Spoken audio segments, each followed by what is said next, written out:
So my name is Ryan Halata. I'm from the Saskatchewan Science Centre, and today I have a very special guest. I'm joined by Michael Dalton Smith. He's a director and a producer, an adventurer, and a business owner with over 17 years of experience in film and television. Michael is a leader in the production of factual Canadian television programming. As owner of Digital Crossing Productions, Michael has directed, produced, and acted as cinematographer of several TV series, including Volcanic Odysseys, Kenya Wildlife Diaries, Nomads of the Serengeti, all Pejeta Diaries, and Ultimate Africa, which have aired on networks including Smithsonian, National Geographic, and Discovery Channel. Michael is also a leader in the technical aspects of filmmaking, and he's on the Giant Screen Association's technical committee, advising and presenting to peers interested in best technical practices for IMAX and Giant Screen films and the future of filmmaking. Michael is a passionate activist for wildlife conservation and has filmed in some of the most remote and challenging places in the world. He also recently released the movie Volcanoes in IMAX format, and thanks for joining us today. You're welcome. Thanks for having me. Yeah, absolutely. So I've had a chance to see Volcanoes a couple of times. It's a great film, and I was curious what it was that inspired you to become a filmmaker. I think it started quite early. Back when I was a kid, we only had about 10 or 15 channels. And so we would have to fight over what to watch on TV. And I would always gravitate to the documentary stuff. And I was attracted to the explorations, the adventures the filmmakers would go on. And even at an age of probably 8 to 10 years old, I knew that that's what I wanted to do, to be able to travel the world and make films. And was there something specifically about documentaries that drew you to them as opposed to other film formats? I guess I always liked documentaries because it was real. And so you're not crafting the scenario is presenting itself. So especially with documentaries, you get to immerse yourselves in all these different professions, different worlds, be it wildlife or volcanoes, and you get to do these amazing things that not too many people get to do on a regular day. And you've done a lot of television as well, series and that type of thing? Yeah, I got my start in TV and did that for a number of years and wanted to sort of build up the skills. I always sort of put IMAX as the pinnacle for our industry, or the gold standard. And so for me, it was about getting the experience working in that industry before moving over to the giant screen to be able to do films where your images are up on a 8-story screen, which is absolutely incredible for a filmmaker. Yeah, and so was that the real reason that you sort of wanted to do an IMAX movie, was just the scale, the size of that screen? Yeah, it's the first time that I actually shot something, put it up on the screen, it just instantly I knew why people make these movies, because you feel like you're there. It's larger than life, and to see an image that you captured move an audience is just something I never got to experience in television. To see how people react to these images, and it was, I think, not just necessarily the size of the screen and the power of the audio. It's the audience interaction that I really like. Yeah, that's fantastic. And so when it came time to make your first IMAX film, you chose the topic of volcanoes. So how did that come about?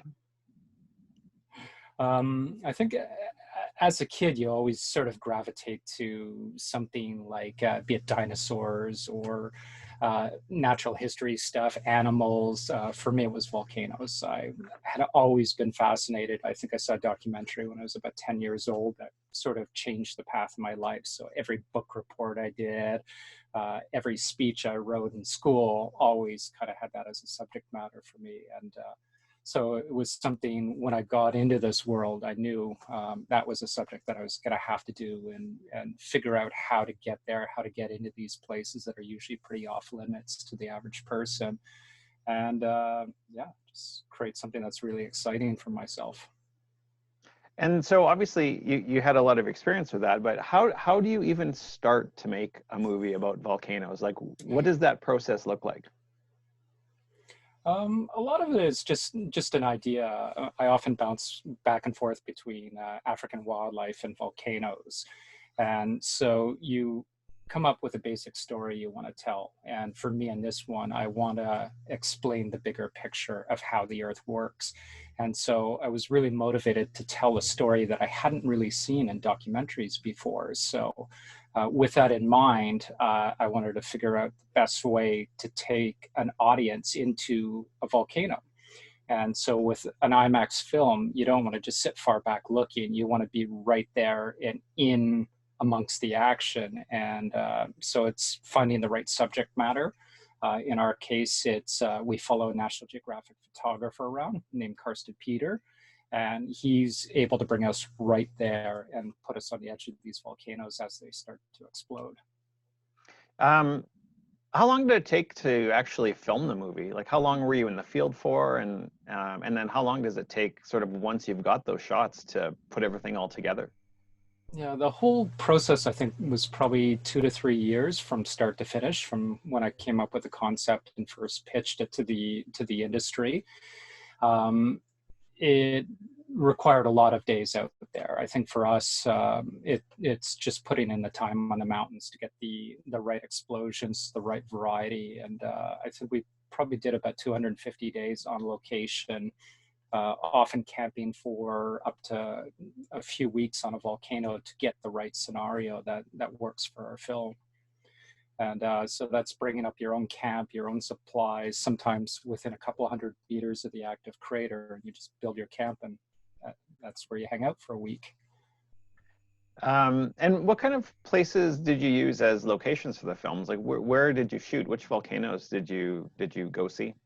We were all over. Primarily, a lot of the filming took place in Indonesia. It's the most active country in the world. You're also have more accessibility there.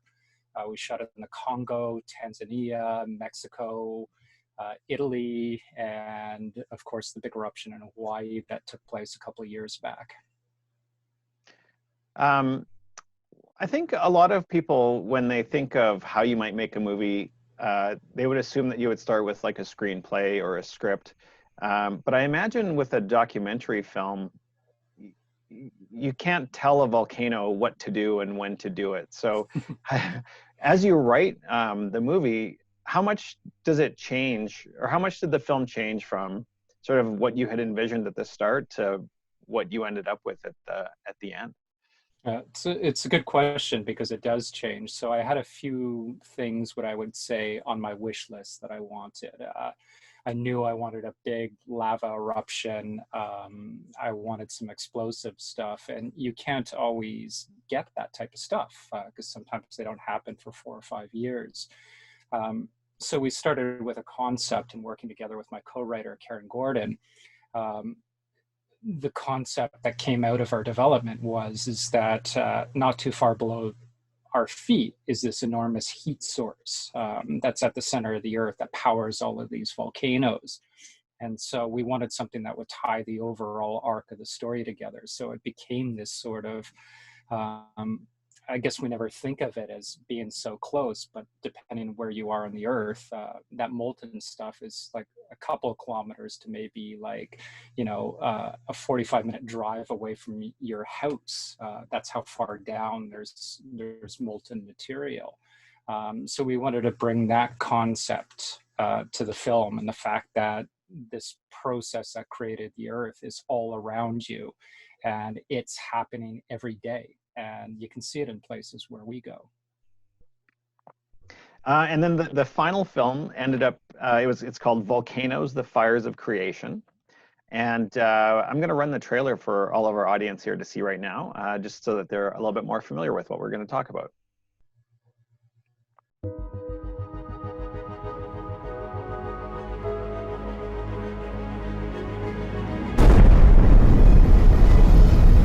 Volcanoes are astounding forces of nature. They possess the power both to destroy and to create. Throughout the ages, we've built our cities in their shadows, drawn to their rich soils.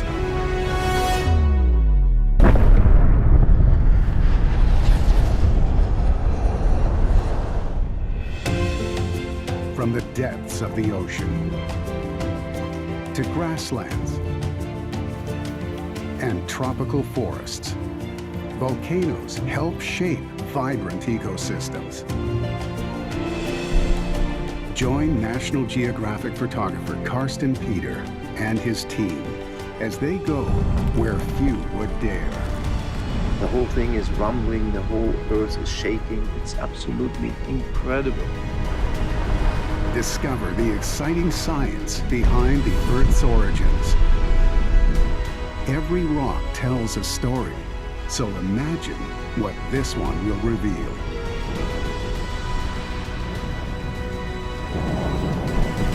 Now playing on IMAX and Giant Screens. Yeah, that looked fantastic. So you mentioned that you had sort of always been fascinated by volcanoes, but what expertise did you have around volcanoes before you started filming, or maybe before you went into the field for this? Before this film, of course, in my TV series, I did 2 different series for television. So I got a chance at that time to work with various volcanologists, some expert guides who make a living going to active volcanoes so they can understand sort of what their volcanoes do. And so you can look for changes of behavior. So the biggest thing you want to do is remain safe when you're at a volcano. And you need people who have intimate knowledge of how that volcano erupts, when it's getting too aggressive, maybe when you need to pull back. So for me, it was developing a network of people who could safely go to these volcanoes and be able to give me the proper information. But it's many years of doing TV series, building up these networks, and then, of course, finally wanting to do it right with an IMAX film. Yeah, that's amazing. Volcanoes are not the most inviting places. What are the challenges that are especially difficult filming around the crater of a volcano, or in getting some of those amazing like aerial shots and things like that?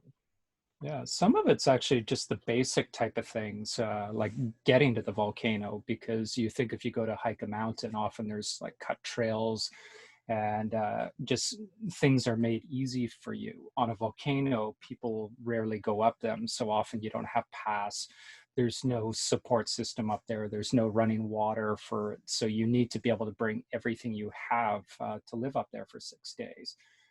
So it becomes incredibly challenging logistically to get up there. You have all these noxious gases, so you have to be mindful of wind direction, because if not, it can blow poisonous gases to you. So you always have to carry gas mask with you, helmets in case an explosion goes off, and raining particulates and like little rocks that can be hitting you. Yeah, and just understanding too what the blast zone is. So sometimes you watch eruptions and they're going off, everything's safe, but if they do, say, a 10% more powerful eruption, that stuff could actually be coming down in the area where you're camping. So you have to be mindful of a lot of things when you're up on a volcano. And so how do you get up to the top? You mentioned that there's typically not paths. Do you climb the side of the mountain? Does a helicopter drop you off? What does that look like? In most cases, it's actually the hard work. It's climbing, bringing machetes up, cutting our way through the jungle, going through fresh ash falls, and doing the hard routes up. Couple of circumstances we did. We have this main volcano we visit to where we're doing a descent down into the crater. And it's in a crater that's about as deep as the Empire State Building, sheer rock walls. So we required a lot of gear, ropes, and everything to get down there. So that was more complex, and we used helicopters to take all of our gear up to the top of it, and built a base camp that lasted for 3 weeks. Yeah, because even, I mean, the cameras aren't small, right? I mean, even a digital camera, they're still, they're still hefty and probably hard to carry and hard to lug, and it's certainly hard to climb or rappel with. Yeah, we've certainly taken advantage of the technology. So technology for this film was on our side because the cameras, we've gone traditionally like from the Everest camera, which was, I think, like 100 pounds or 200 pounds with a tripod. And so now we've got it down into a much smaller package. We shoot in 8K digital, so we don't have to bring up film mags and stuff like that. So that's really advanced the making things like this more possible, because you can imagine bringing a crew of 30, 40 people into a volcano. The risk becomes just far too great for anybody. So this allows us to keep it down to 1 or 2 people, plus some local guides and maybe porters that can bring the stuff up for us. So it's all about keeping your size down and keep the risk to a minimum. Yeah, and then even then, when you do get up beside the crater, we saw some footage of the camp that you were staying at in the trailer, and it doesn't look like the safest place to sleep. Like, I mean, you're right there, right on the edge of that crater, and as you mentioned earlier, you know, there's, I don't know if you call them like little eruptions or whatever, but there's definitely debris coming up out of there from time to time, and lots of smoke. And yeah, the one that you're speaking of, that's the most visible in there, is the one that we stayed for 3 weeks. And yeah, so certain times at night you're getting just bombarded with really nasty gas, and you have to actually sleep with gas masks on in the tents. It's corroding everything, so your gear has to be properly packed away. Anything with metal on it, like our jackets and zippers, all of that stuff was garbage afterwards. But that specific camp we stayed in, about actually it was probably only 3 months after we concluded filming there was an earthquake, and that whole section dropped off into the volcano. And oh wow, there was these incredible lava lakes at the bottom, and they're gone now, buried underneath all the stuff that used to be our camp. So yeah, you got to think about everything when you build a camp, and obviously that we probably could have done better by setting it on the other side of the rim, but the whole section fell in. Wow, that's I think one of the really fascinating things about nature movies, and is that they really do represent like a specific sort of place in time, right? Like it's you can't just go back necessarily and redo that shot. You're taking advantage of what nature is presenting to you at that time in a lot of ways. Yeah, exactly. And actually, that's one of the really fascinating things about volcanoes, because some of these volcanoes I've been to upwards of a dozen times in filming my series. And every time I go back, the terrain has changed, the behavior is different. It's constantly evolving. Sometimes they're very angry, sometimes they're more quiet. Like a good example is in Krakatoa in Indonesia. When I filmed there a few years back for a TV series, there was a big island with a cone. After we concluded this film, it completely exploded. And now the island and the cone, which was, I think, close to 1,000 feet tall, is gone. Oh, wow. So yeah, it's constantly changing, constantly evolving, and yeah, really, really incredible. Yeah, that's amazing. One of the things that I think a lot of people would be really curious about is that obviously you've seen your film and you've been near a real volcano. So how does seeing a volcano erupt in an IMAX theater compared to seeing a real volcano? Surprisingly, it's actually fairly close, because the scale of the screen is kind of meant to match your surroundings. So we film often with wide shots. We don't do close-ups in IMAX. And so you get this feeling like you're present and you're in there. And when you add the 3D element to it, that this film's shot in 3D, you're able to feel like you're right in there with the people who are up on screen. You feel like the environment around you is on fire, exploding, and the power of the sound kind of mimics about the right level of a volcano. So it makes it quite exciting. There's a couple of scenes in there where things got a little bit too hairy and was a bit dangerous. And every time I see those scenes, I start to get the same feeling. My heart palpitates, and I remember the experience firsthand, and feel actually a little bit scared, which is great. it's not too scary, but in the movie, but recalling what I went through, yeah, definitely was pretty exciting. Yeah, absolutely. Absolutely. And so, we haven't had the opportunity to show Volcanoes yet at the Kramer IMAX Theater, but how has it been received at other theaters that you've shown it at? Yeah, it's, I mean, you always make a film and you hope that people are going to go out to see it. And it's been a fun experience. We're in somewhere around 50 theaters around the world, some of the most prestigious venues. So it's pretty special when you go to a city and there's a billboard of your film up there, or people just happen to come by the theater and there's a 30-foot poster out front. It's really exciting. The feedback we're getting is phenomenal from the audience. People saying that they always wanted to go to a volcano, and they're happier that we went there for them rather than them having to do it. So the audience reaction has just been really fantastic for the film. And, that's great. It's been doing really well.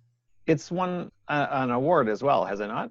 Yes, it actually won the award for Best 3D Film. So giving more credibility to the experience of like having the right subject matter to put in a 3D movie that is so epic, so extreme, brings you right to the edge where your environments are all on fire. It's all done without special effects. And yeah, it was quite an honor to win that. Yeah, that's very cool. Did everything, or maybe I should say, start with this one, is sort of what's your favorite part of the film when you look back on the final product? Sort of what's your favorite bit of the movie? Yeah, funny enough, it was the last segment we shot for the film. So we were nearing completion. We had everything ready. The film was cut, and then I got a call from a geologist friend of mine in Hawaii, and he said, we've always been talking about the eruption changing at Kilauea. And he called, and all the signs were showing that the volcano was going through a change and something big was coming. And I'd been finishing up some of the last edits, and then the thing just went off crazy. And so I think that happened sometime at around midnight my time. Instantly book a ticket, woke my wife up the next morning and said, hey honey, I hope you don't mind, I've got to go off to Hawaii. I don't know how long I'm going to be. And I was on a plane and there the next day. So in terms of an eruption, it was bigger than anything that I had ever seen. It was the first time I was in the middle of an ongoing disaster, and the scale of it was something that even today I can't comprehend. And the National Geographic photographer who I was with, Karsten, he said that in the 30 or 40 years that he's been taking photographs of volcanoes, he's never experienced something on this scale, this big, with such close proximity. We were staying in some guy's backyard, and literally at the edge of the property was this big fissure shooting lava about 200 feet up into the air. So, oh my goodness, that's crazy. Yeah, it was unreal. And even there's a few of us who were there that we still almost can't believe that we had witnessed what we witnessed. We'll never experience something like that again in our life. Yeah, that's really amazing. That's really amazing. Yeah, so we had to recut the whole film to accommodate this, and it actually becomes the big climax of the film. So, yeah, that's amazing. And so now that it's that Volcanoes is out and people are loving it and people are enjoying it, what are you working on next? So currently I'm working back in my passion on wildlife. We're working on a film on the Serengeti, and that should be out in, I think, depending on how situations go, sometime next year. We're most of the way through production now. We're currently still filming despite the global shutdown, but everything is moving ahead with that. And then followed after the Serengeti film, we're going to be doing a film on elephants. So keeping that's to amazing. all my little my favorites. So what's your favorite part about being a filmmaker? Is it getting to sort of pursue all those different things? Yeah, I guess when you go to your guidance counselor in school and they say, what do you want to be? It's, I could never pick one thing. So by being a filmmaker, I get to be a volcanologist. I get to be a conservationist. I get to be around all this great nature, and you basically get unlimited access to some of the most amazing things on the planet. So yeah, for me, it's an unreal, unbelievable life to be able to go to all these incredible locations, to see the things that I've seen over my 20 years working in this field, and all the people I've worked with. Yeah, can't really narrow it down to one thing, but it's just the experience of being in these incredible places is just, there's nothing that compares to it. And I think too, it's really cool that you get to share that passion with so many other people, right? Like they see that film, and you know, that there's a little girl in the audience that like is watching Volcanoes and is like, I want to be a volcanologist because of this movie, right? Because it was made such an impact on them. So I think that's got to be pretty cool too. Exactly. And when you show it to an audience, so often you go in, you introduce the film for a premiere, and everybody's looking like, okay, who's this person? And there's very little interest. And then they watch the film, and afterwards, when they see what you've done, you get those connections. And yeah, I've had people who have emailed me after the fact to say, hey, I saw your film. I was going to do this for a career. Now I'm going to be a geologist and stuff. And it's quite touching that you can actually inspire people to get interested in something that you believe in so passionately. So for me, it's a reward that I just can't comprehend. It's an amazing experience. Oh, that's really wonderful. So where can people find out more about the Volcanoes movie, or about Digital Crossing Films and some of your other projects? You can find me online at Instagram, Michael Dalton Smith. You can also find more about the film at volcanosmovie.com, I think it is, or just Google Fires of Creation, Volcanoes Fires of Creation. And awesome. There's lots of stuff that you can find out. That's cool. And we'll make sure that we post all those links down in the comments below as well. So is there anything else that you'd like to add to tell our audience about, or any requests maybe that they get out and explore or do something for you, or anything like that? Yeah, just to realize, as we try to do with this film, that the creation and the way that this earth was formed is incredible, and it doesn't have to be volcanoes. If you go outside, you look at rocks, all of those things have a history. You can look up at the moon, and the dark patches on the moon are actually lava flows. So these processes that created the earth are all around. And if you get a little bit curious, you can actually find lots of stuff. Maybe if you have kids, you can go outside and look at the rocks and try to figure out wherever you live in Canada, be it the Canadian Shield and stuff, all of that has its origins in volcanoes. And most people don't know these things, but yeah, they're all around, and it's all very interesting. Oh, well, that's wonderful. Well, thank you for taking time out of your day to join us today, and for sharing this story with the people of Saskatchewan.